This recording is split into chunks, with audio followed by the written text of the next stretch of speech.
Just wanted to come out with another quick video on the topic of anchoring. Definitely a lot of content out there about anchoring, specifically on YouTube or any other video hosting site. Very popular for obvious reasons, which you'll see in a second. It's an NLP concept. We all do it. Most of the time it's unconscious.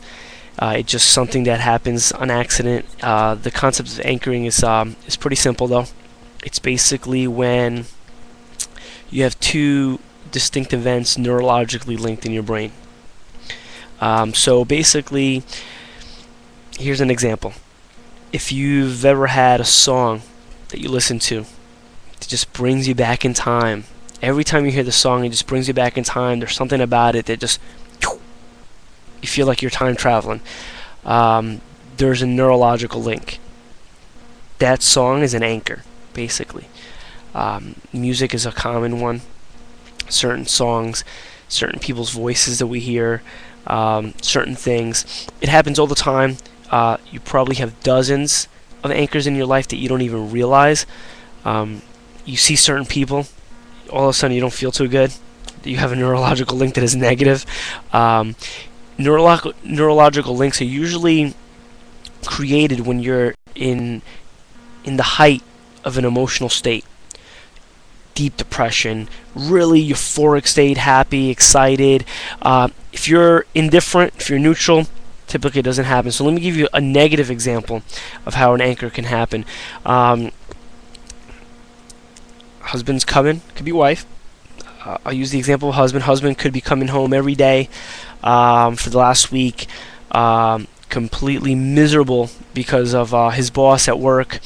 And he walks into the house, and what does he see? He sees his wife sitting there, ready to talk about something he doesn't want to talk about. He sees her face, and and he's in such a state of such a miserable state, basically, that he's in a heightened state, as I mentioned before. So as silly as this may seem, you'll start to see the patterns. Look around for neurological links in people's lives, in your own life. If that happens often enough, if he continues in that state, work isn't going well, work isn't going well, work isn't going well, and every time he comes home, he's linking this face to this state unconsciously, what'll happen pretty soon, what'll happen is that he'll come home, and even if he's not that miserable at work anymore, there's going to be a neurological link, and every time he sees that face, his brain's going to say, oh, this is no good. I am miserable. Sounds silly. It's just the way it works. I'm just telling you how it is. It can also, as I mentioned with the music example earlier, it can happen for positive things. Most of the time, they just happen on accident, unconsciously. I'm bringing this up because this is something that we can control consciously. We can control the anchors in our life, or produce new anchors. So we can create anchors of confidence, of strength, of feeling loved. We can make anything an anchor. We can make, usually when you're working with yourself, or if I'm working with a client, I'll make like a physical anchor. I can make it like the middle knuckle. And what I'll do is, I'll have a client walk through different states of love, confidence, where they felt powerful, and I'll create the anchor. I'll elicit the state of love. Tell me a time when you felt like overwhelming love, like it was unquestioned. And once they really embody that and they get it to a state where they feel it's really strong, I push down on the knuckle. It could be a shoulder. It usually has to be a unique area. It can't be like at the hand, because you're constantly shaking people's hands.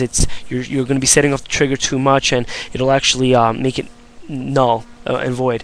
It'll just cancel it out. It has to be a unique area. So then I'll list a state where they experience lots of joy or laughter, where they're basically on the floor, and I'll wait for those emotions to be at their height, and once again I'll push on the same knuckle, and I'll walk through different emotional positive states. And what that's doing is it's consciously creating an anchor, a neurological link, a physical touch with a certain emotional state. So what'll happen is, when someone is in a state where they feel anxious, depressed, now they can consciously touch their anchor,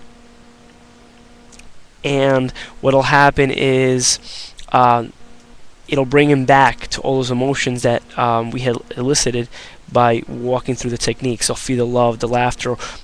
The mind will be flooded because there's a neurological link between that touch in that specific area and all those emotions. And there's things that are already out there that we can do that with. Like I said, there's certain music that if people listen to them, immediately makes them happy. If you know that, use that. Use the things around you that are positive, that have already been anchored in your life, and use them as tools to basically put you in the emotional states that you're looking to do. Looking to elicit or to strive in. That's pretty much it on anchoring. I mean, that's a basic overview, obviously, but hopefully bring some awareness. You're going to be looking at your surroundings, looking at the anchors, both positive and negative, and awareness is where it starts. Once you're consciously aware of what's going on around you, it creates choices, and choices is what it's about. Because if you realize you have choices, you no longer have to be in the states that you're in. You can consciously choose a new state. So, anyhow, I hope this has been helpful, and talk to you soon.